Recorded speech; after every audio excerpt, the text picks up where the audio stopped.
Deepavali celebration என்பதால எதிர்நீச்சல் சீரியல்ல பெருசா சுவாரஸ்யமாக எதுவுமே நடக்காதனால நான் உங்களுக்கு அதனுடைய அப்டேட்டை சொல்லல. ஆனா இன்னைக்கு மிகப்பெரிய சீரியல்ல சில அப்டேட்டுகள் வந்திருக்கு. அதாவது இத்தனை நாளா என்ட்ரி கொடுக்காம இருந்த குணசேகரன் தற்போது சீரியல்ல என்ட்ரி கொடுத்திருக்காரு. அவர் எங்க போயிருக்காருன்னா ராமேஸ்வரத்துக்கு போயிருக்காரு. ஏன்னா அவருடைய முக்கியமான ரகசியம் ராமேஸ்வரத்துல தான் இருக்கு என்பதனால ராமேஸ்வரத்துக்கு போய் அந்த ரகசியத்தை அழிக்கிறதுக்கான ஏற்பாடுகளை குணசேகரன் செஞ்சிட்டு இருக்காரு. அங்க இருந்து ஒருத்தர்கிட்ட கூப்பிட்டு இந்த ராமேஸ்வரத்துல இருக்கிற ரகசியம் வேற யாருக்காவது தெரியுமா அப்படின்னு கேட்கிறாரு. இது புண்ணிய பூமி, இந்த இடத்துல இருந்து யாருக்கும் எந்த ரகசியமே தெரியாது, நீ கவலையப்படாத குணசேகரா அப்படின்னு சொல்றாங்க.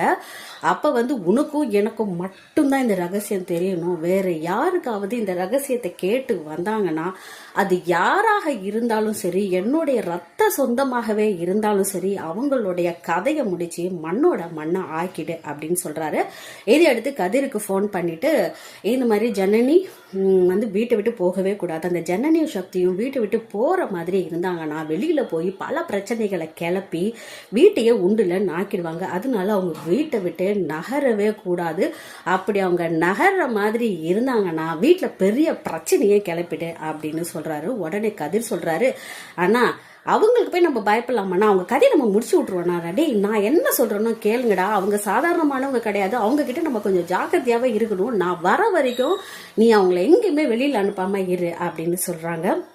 சரி அதே போல செய்யறேன் அப்படின்றாங்க. அடுத்த ட்விஸ்ட் என்ன அப்படின்னா, அன்புக்கரசி வீட்டு வாசல்ல நிக்கிறாங்க. எங்க அக்காவை ஜெயில இருந்து எப்படியாவது மீட்டு கொடுங்க அப்படின்னு சொல்லிட்டு நிக்கிறாங்க. அதை எடுத்து முல்லை கிட்ட போன் பண்ணி கதிர்கிட்ட கொடுக்குறாங்க. ஜெயில இருக்கிற அறிவுக்கரசி பேசுறாங்க. நான் எவ்வளோ வாட்டி போகாத அந்த வீட்டுக்குன்னு சொன்னேன், ஆனா என் மேல இருக்கிற பாசத்தினால அவ அங்க நிக்கிறா, நான் சொல்றேன் அவளை தயவுசெய்து அவளை அனுப்பி விட்டுடுன்னு சொல்லிட்டு முல்லைய திட்டுறாங்க. ஏன் பிள்ளைய போய் அங்க நிக்க வச்சிருக்கியே, அவ எவ்வளவு கஷ்டப்படுவா, தயவுசெய்து அவளை கூட்டிட்டு அங்க இருந்து கிளம்பு அப்படின்னு சொல்றாங்க.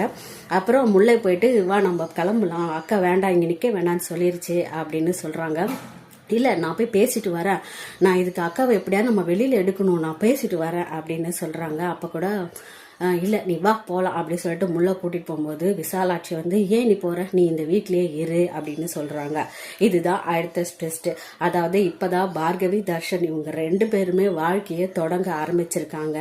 கொஞ்சம் கொஞ்சமா எல்லாத்தையும் மறக்கலான்னு பார்கவி நினைச்சிட்டு இருக்க நேரத்துல அடுத்து ஒரு ட்விஸ்ட்டை கொடுத்து இப்ப அன்புக்கரசிய வீட்டுல வச்சிருக்காரு நம்ம ஜீவானந்தம், அதாவது இயக்குனர் ஜீவானந்தம் சார் வச்சிருக்காரு. திருச்செல்வம் சாரோட ட்விஸ்ட் செம்மையா இருக்கு. அடுத்தடுத்து இன்னும் சீரியல் சுவாரஸ்யமா இருக்கும் அப்படின்னு நம்ம படிக்கிறது. அடுத்து என்னென்ன நடக்குதுன்னு பார்க்கலாம். பை.